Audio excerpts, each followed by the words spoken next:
Thank you, Naresh. Thank you, Aarti, for having me over for this talk. I looked at some of your earlier talks, and you had some very interesting and very prominent people in their fields, and I'm glad that you have me here. Thank you so much. Um, the one thing I always tell Naresh is, while this is such a beautiful place, I hate to come here because every time I come here, I look at all the things that you can possibly do, and I feel so bad that I don't have the time. I want to, take back so many of these threads and get into so many projects. I love handwork, and it's something I always feel that I wish I had more time for. So it's a beautiful place. Always wants me to, calls me back every time. Well, the topic of today's, the theme for today's talk, we're going to be talking about beyond verbal. So when most of you, know about autism or in some way associated with autism, so when you say autism, what's one of the things what is a word that will come to the top of your head? Anybody? What one word? Different people have different single words, but what comes to your mind when we say autism spectrum disorder? What is it? Patterns, okay. Different, all right. Disconnected, all right. Pure souls, excellent. Anybody else? So we have different, we have disconnected, we have pure souls, and we have patterns, right? To me, yeah, some of these things, and to me the bigger thing that comes out different for sure, 100%. We always talk about the way they perceive things, the way they see things, the way they understand things is so different. To me, what sticks out the most is what most parents tell us: why is my child not talking? Why is my child not speaking? Or my child is speaking, but then he doesn't, really speak something that he needs to speak. He's able to say a lot of things, but he's not really talking to me or talking to us. Or when is my child, why does my child not call me Amma, or call me Appa, or when do I ever hear that, right? So a lot of times we are focusing on what we loosely call verbal, or what we call language, or what we call speaking. Because for us, speaking obviously is the most comfortable and most well understood form of communication, most well understood form of interaction between human beings. And when this child does not start saying those things that other children, typically developing children, do, then that's one of the first things that strikes families. Why is this not happening, right? So, but if you really look deeper, what is communication? Is it just words, or is it something more? How else do we all communicate with each other? Expression, yeah.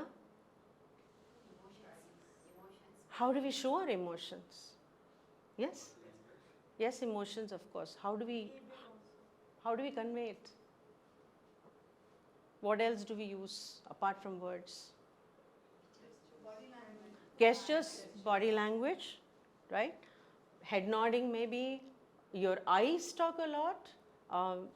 The expression on your face probably mirrors your emotion, right? Anything from boredom to flitting attention to I'm interested to I'm anxious to I'm bored. I hope I don't see that expression on your faces in the next 20 minutes. But a lot of times we use so much more than just words, right? The reason I said I can't sit and speak, I need to use my hands. It's like my hands talk.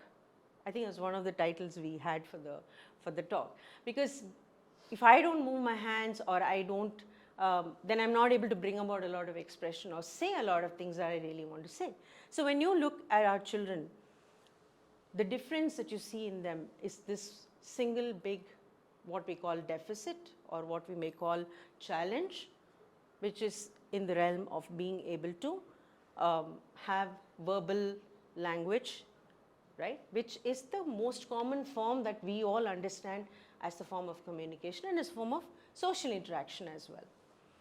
So when we see this child, then one of the first things I think that parents feel bad about and continue to feel bad about is, of course, this.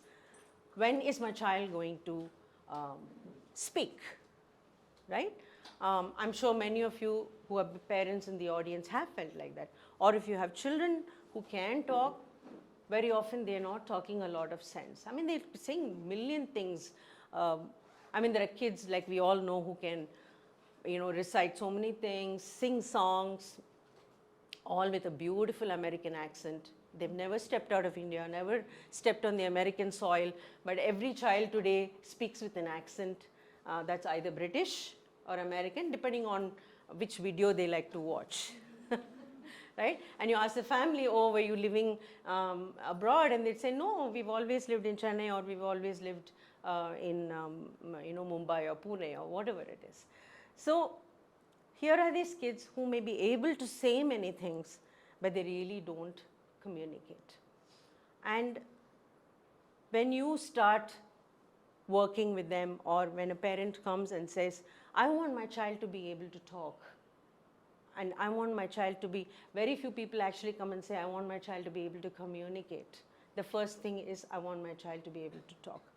But if you look at us, we use so many different means to express. And on a more finer note, we could be talking about art, we could be talking about dance, we could be talking about so many ways, whether it's handwork or whether it's painting. We all have different forms where we are expressing something that's more evolved, more something that's just beyond saying, I want this, or I don't want that, or I want to go out, right? There is music. Everything is a form of expression. But when you are talking about very, very basic expression, then here is where one of the things that we as educators and families need to start thinking about is, how do I empower this child to be able to express? And we use multiple modes of communication. So why not this child? Why do we harp on being able to speak? There are just so many ways that you can express. Yes, but yeah, of course you want to try, because it's the easiest form of communication. But how do we move beyond that and say, all right, let's start on communication. Let's start with expression. Let's look at, how do I help my child understand language? How do I get to understand the child better? Or how do I get the child to be able to express himself better? And very often we get caught into this little web of believing that language comes only from literacy and numeracy.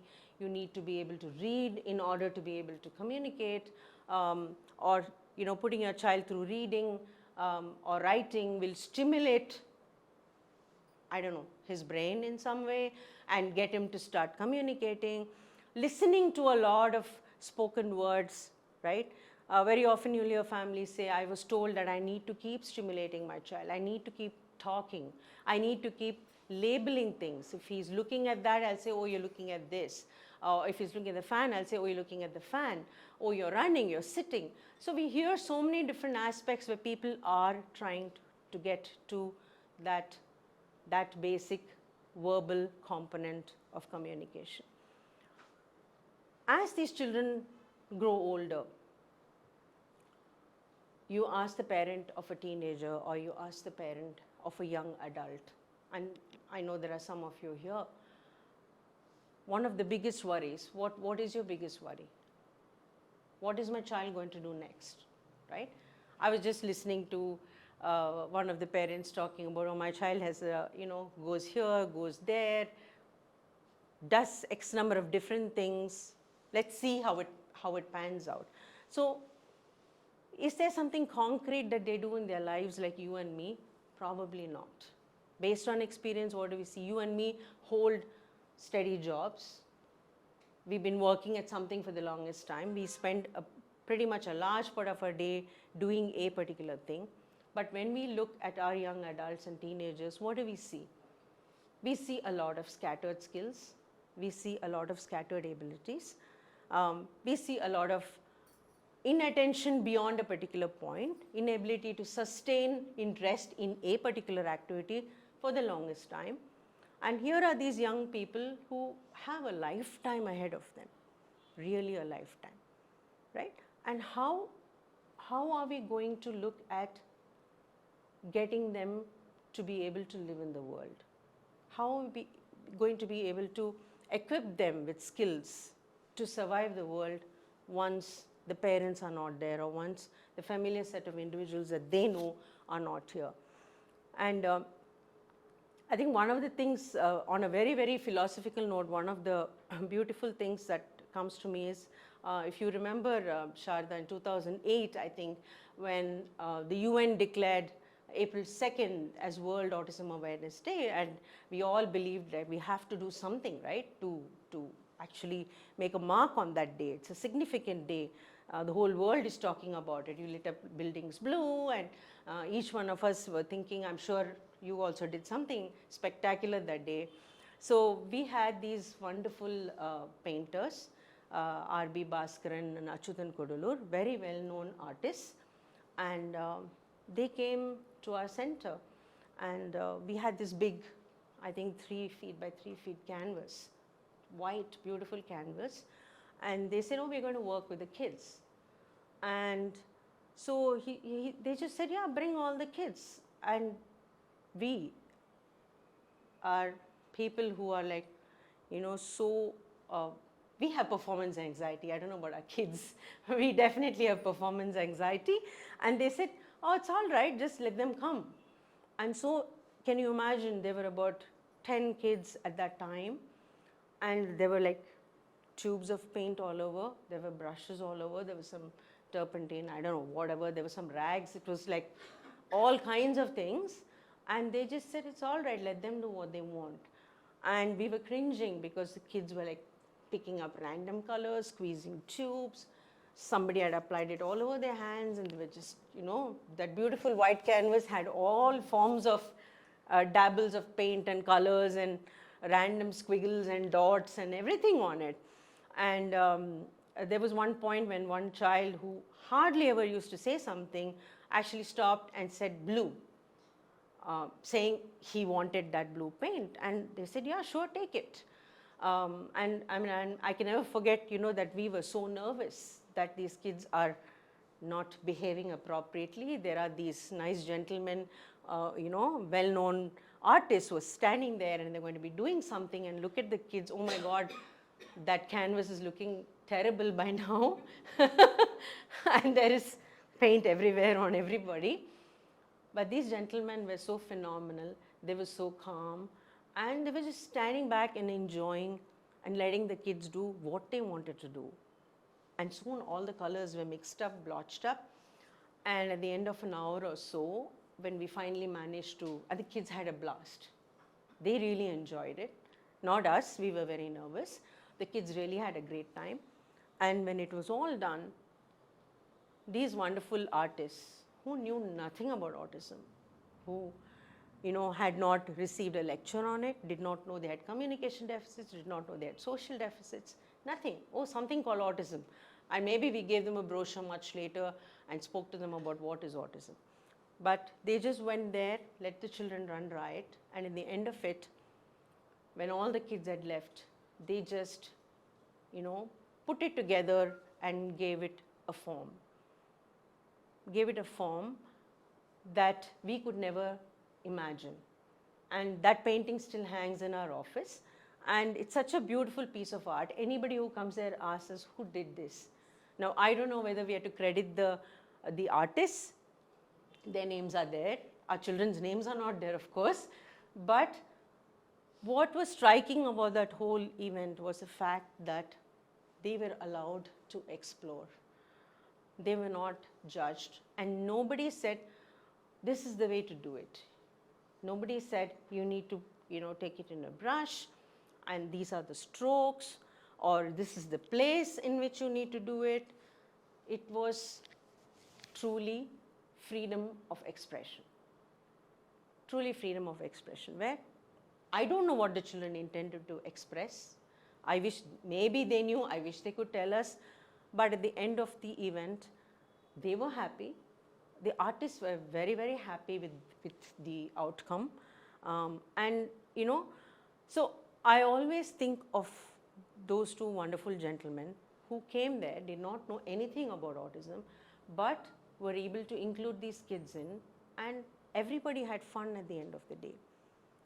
So that kind of, you know, opening up of your minds.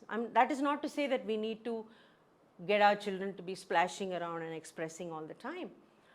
But so often we tend to put them into little silos, very, very limited little boxes, which is true of all of us. We went through education like that, right? Where you had to conform, you had to learn this, you had to do this. You could not voice a question, you could not say anything, you cannot ask the teacher questions. It's not acceptable behavior. But when we put these children who are different into these silos and say, oh, this is the way you got to be, this is how you have to do this, or this is where you have to paint, and you need to color so that, you know, nothing goes out of this little boundary. And then when we talk about expression, we are actually curtailing them or clipping their wings way ahead of their time. And here are children who are not even going to be able to spontaneously learn, unlike the typically developing kids. So while yes, it is so important for them to learn certain things, because unfortunately or fortunately, this is the world they're going to live in. And there are certain expectations, there are certain rules, there are certain things they just have to do in order to survive. They need to live after the family is gone. They need to survive, means conforming to so many little things. They need to learn, they need boundaries, they need limitations, but like all of us do need, right? But beyond that, how do we help them actually express themselves? How do we help them express themselves not merely in the form of words, but how do we help them become individuals who are able to think, make choices, and make informed choices for themselves? Because more often than not, it is we as educators or parents who end up making all the choices for them. And somewhere it's our responsibility right from the start, from the time the child is 3 or 4 or whatever it is, whenever you start intervening with the child, whenever you know your child has is different or needs some additional help or has some challenges, how do we start teaching them such that, you know, they learn how to become truly independent? And independence is not about physical independence. Independence is so much more also from the mind. Independence in being able to think. Independence in being able to make choices. Not because this is what I have been taught to pick, but this because I know that this is what I want to do. And I think for even most of us, that was not a luxury we had. I, for one, did not know for at least 30 years what I wanted with my life. I stumbled along and, you know, happened to fall into something which made some sense to me at some point. And I'm sure a lot of you will identify with that feeling of not really knowing this is what I want to do. And a lot of our children, I think, can identify with that as well. So here, when you have a child who is different, a child who is not, you know, seeing a lot of things in their environment, who's not picking up a lot of things from society, and we make a lot of decisions for them and slot things into this is right and this is wrong and this is how you do it, this is how you need to do this, this is not the right way to do it, this is the correct way to do it. When we put all of these very rigid boundaries around them, then we prevent them from actually learning how to think, how to make choices, how to make decisions for themselves. Because I know best and I'm going to tell you what to do. And when that becomes a tone of intervention, or that becomes a tone of how a child is brought up, then this child does not stand a chance to be able to live in this world where survival for even all of us takes such a lot of skill. I mean, we know from the number of people who have anxiety and depression and mental health issues that living today is not easy. Young kids are struggling with choices. Young kids are struggling with pressure. Young kids are struggling with social media or all the expectations that are set up on them. So what is our role then as educators and families? How do we from the start work towards making these people independent, not just symbolically or by the use of words, I want my child to be independent, but how do we actually make it a part of our practice so that we are letting them blossom within a set of expectations and boundaries, and how are we enabling them to become individuals who know what they want, who have an identity of their own that is beyond just being able to speak or just being able to do something that we expect them to do. So on a very, very philosophical note, I always like to talk about if you ask one of us or if you ask a family, they would say, oh, I wish my child could do this, right? How often have you all said that, right? I have said it for some children. I wish he could learn this. If only he learned this, I think he would kind of be able to function better. Or if only he knew how to read and write, then he would have more stimulation, and when he has more stimulation, then he's going to be doing less of this self-stimulatory behavior or whatever that you see. I wish he, I know that he needs to learn this. This is such an important skill, and if he learns this, then he'll be independent. Or if only he knew this, he would be a happy child. So these are decisions we always hear, and I think even among ourselves, right? As educators, we make these choices. What is the one word that stays out here? The word I. I want to see this in my child. I want my child to talk. I wish this child could learn this. I think if he did this, he would be happy. I think if he knew this, his life is made. If only he learned how to weave well, fantastic. Then, you don't have to worry about his future. So on and so forth. The single word here is I. And anytime we use this word I, then we are looking at things from our perspective. How are we in a position or in a better position to decide that if he knew this, this child is going to be happy, or if he knew this, he's going to be independent. So if you remove the word I from all of these sentences and actually, literally, physically, emotionally, metaphorically, in every which way, if you truly stood by the child and not in front of the child, if you truly stood by the child and looked at the world from there, then the view would be very, very, very different. But it's very hard. There are social pressures, there are expectations, and there is that all children need to learn. All children need to know this. All children must be literate. All children must know how to do some math. All children must know how to go to the shop and get some change. If he doesn't know maths, how is he going to go to the shop and buy his groceries and come back? How does he know how much change to get back? So here is where we start tripping up into reality check, and we start tripping up into doing things that socially dictated skills that are needed. So at all times, as families and educators, to keep our focus very clear on the fact that we are here to empower these kids. We are here to help them live long after we are gone. And in order to achieve that, we need to have individuals who are able to think, who are able to make choices, and who are able to make decisions for themselves, not because somebody said this is right, but because this is what I want to do. And so removing the I from a lot of this would be the first step towards truly, truly making a child independent. And as we know, a lot of young adults, there are no vocations. and we know that children with autism are not able to really spend a whole day doing a particular activity. We may have children who've gone to college, who've gone to school, or some who may not be literate. Across the board, what do you see?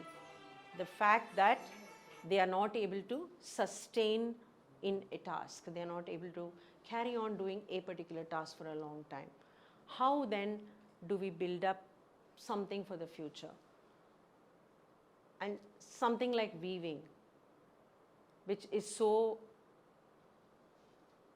actually a form of expression of your creativity. And Saori weaving is supposed to be all about freedom. There is no right, there is no wrong. And you do it, and whatever is the outcome is the outcome. But anything, even a simple act of weaving, which the children love and can learn, can become a task and can become something that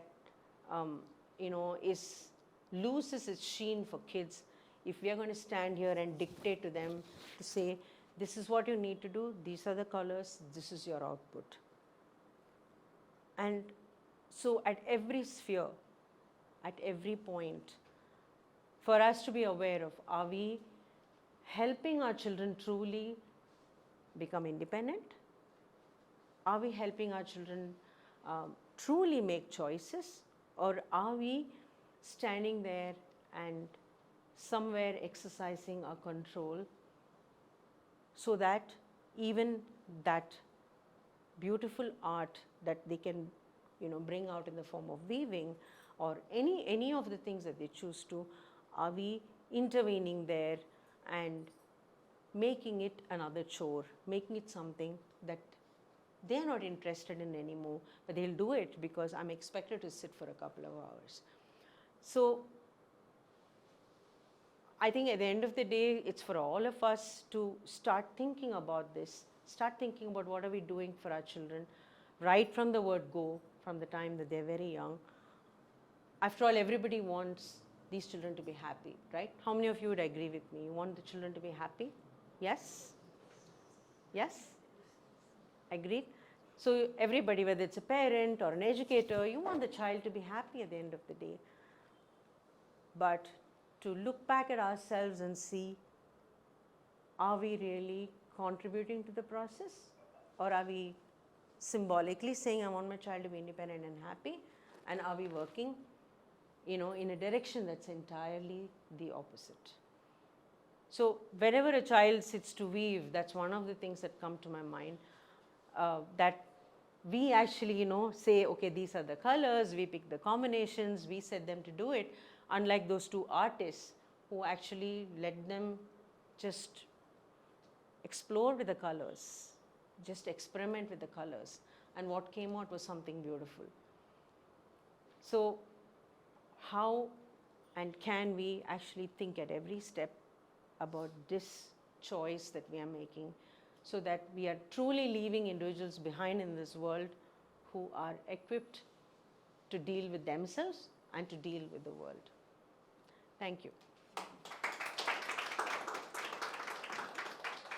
Your question. I know you had a question. Maximum time you're able to sit in a place and do this weaving in your school? It depends on the children. So when we set a goal, then we're again, working in a way that's probably not going to fetch us interest in the long run. Because if I say you got to sit for half an hour, then the child may sit, but is he doing it under duress? Because, oh, this woman is standing here and she's watching me? Or, is the child individual sitting there because he's enjoying doing it? And that becomes a thin line between somebody wanting to pursue that activity for the longest period of time versus doing it like a task. Okay, you have set an hour, and so I will sit for an hour, but don't expect me to do anything beyond that. It's a very fine line, I think, we draw there. I'm just asking you, how long does maximum a child sits there? Depends really on the child and his levels of and his abilities. But generally, you do that in your school, so. You're talking about weaving? Yeah. Yeah. Well, people can sit as long as, there are some kids who can sit for 2 hours. There are some who will sit for 10 minutes and say, oh, I need a break. So as long as you're able to adjust to each individual, there are some kids who can just sit and go on forever. And you would look at them and say, okay, maybe he needs to take a break, but he doesn't care. And then there are others who want a break like every few minutes. Every few minutes, the minute they catch your eye, they're like, can I just get up and go, right? So it takes all kinds really. And I think it's pretty much like us. Some restless souls, some who can just be, physically present, mentally absent, but nevertheless be, right? Yes, correct. So, I may be a little unpopular with what I'm going to say, but Gita having, kind of named it, I think is giving me the courage to say something which I felt for a long time. Yeah. So when weaving began and I saw the kind of work that, was happening with weaving, I thought it's really marvelous. Yeah. And I think weaving as an activity is so rhythmic, which Yeah. is one of the reasons it appeals to a lot of our population. But in terms of whether, I mean, all of you Naresh, all of you kind of say that it's in Sauri there is no right or wrong. You can really choose what you want to do. So I mean, it's like the output will be Yeah. will depend on what happens. But in actuality, when I see, it's really what you were saying, Geeta, in terms of everything is set. I mean, like what the Yeah. thing which you said about the painting, the colors are there and they choose what they want. Whereas when what I see with our kids doing, they're not really choosing anything. they're not. I mean, everything is the warp. This is a warp, na? The warp is set and the weft is also not, they're not Yes. even choosing that. Yes. So while it is a great activity and while it engages a lot of them and they are connected to it, I've always felt that it's really not an expression of themselves, the way it is practiced. Sure, I agree with And you. I think it has the potential. I think if we were to change the way we run, I've been struggling to do that, find a way in Cambridge whether we can, in some way change it to make it actually an expression, the way we do with music, the way we do with movement, the way we do with visual art. But in weaving, somehow, I have not been able to find a way. And I think because at least now we are saying that maybe that is what we want, maybe if we can really look at how can even that activity, be something. I mean, these kind of things are creative. And I think our kids are immensely capable of doing that. I think we are not creating the environment which will help this, works of art, works of, tapestry or works of art, woven art come. I mean, I think we have actually boxed them into certain kind of ways in which we are doing because that's the way we understand. Yeah, I agree with you. That's a great point. And I think it's even beyond weaving. Weaving is something where we are, seeing it manifest externally.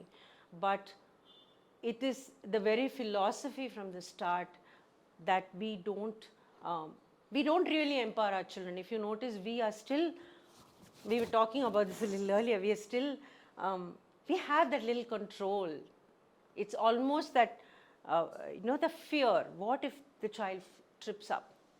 If I let him go, right? It's human. It's human. If parents feel that way, even educators sometimes feel that way, right? If I let this child go on his own, metaphorically, I let him free. What if he trips up? And that underlying philosophy somewhere we communicate to our children from the beginning by being around them and protecting them and giving them that they need the security 100%. They need somebody, they need to know that they are cared for and watched over and all of that.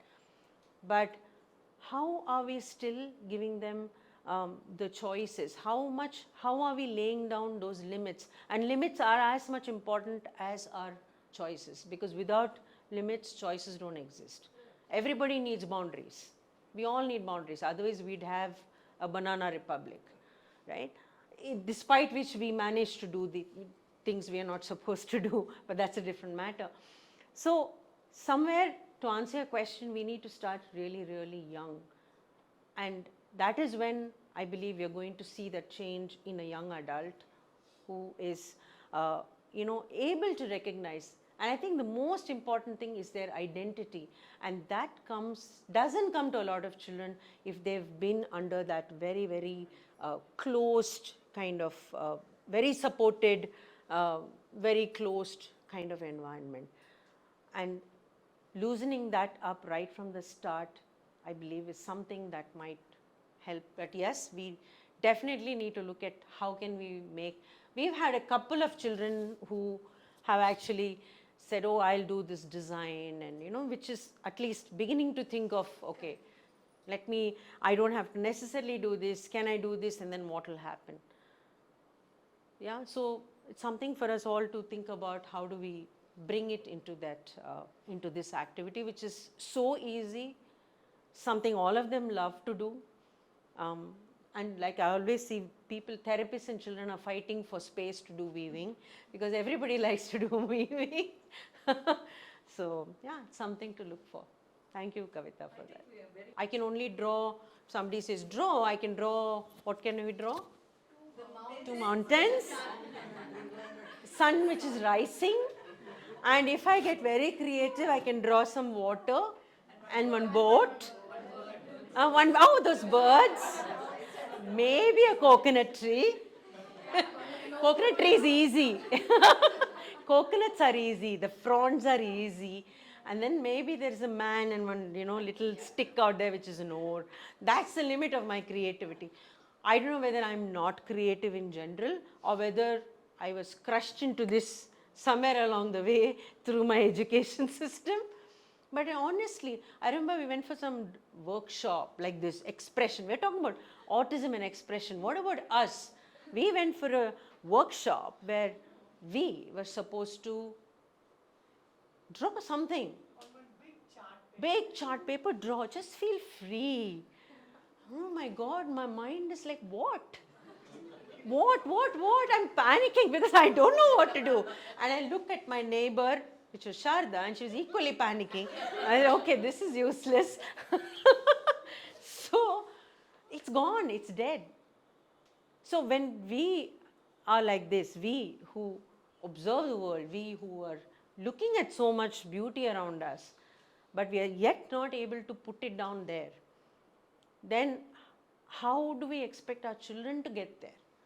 So can we not make the same mistake that was made, committed on us as kids, that put us all in blinkers? And how do we actually get them to evolve as individuals? And they need it a lot more than the other children do, because they need to live in this world which is so complex. So yeah, we are learning, living and learning all the time with our own experiences. Yes. Just curious, if like as children, if we're this liberal in our mindset, how as adults do we grow the way we do? It's social expectations. It's what, your environment tells you. Your environment tells you, when you do something as a child, your environment tells you, hey, this is not okay. Okay? This is not how you do it. This is how you do it. And when you do this, you get smiled at, people appreciate you. When you do this, there are frowns, and there is disapproval of some kind, subtle or not. But this is how you slowly start losing your so-called creativity. Yeah, kids till they're 3, 4 are doing so many things. Then we start putting those things. Imagine going into school where they say, you have to sit like this, you have to attend to the teacher, you cannot talk to your neighbor, you cannot be doing this. When I'm talking, look at me, what are you doing, writing something? So many things are told to you. You're a girl, is this how you sit? Or if a boy cries, are you a girl? So in many, many subtle ways, we are trapped into mindsets, we are trapped into being who we are today before we realize. Not even very conscious, it's not even, we were not aware of it, people who did it were not aware of it, but that's the way society works. And then here we are, the the products of that, you know. So when you actually break some rules, I mean, it's like 30 years back or 40 years back when I cut my hair, it was, oh my God, kind of thing. I had short hair. Today, nobody even flinches if somebody has short hair. If you have no hair, nobody cares. But it's that environment, it causes quite a ruckus. You choose your own partner, oh my God. But now, nobody cares. So, it's how society has made us, and we are made to believe this is right and this is not right, and soon enough, we are another brick in the wall.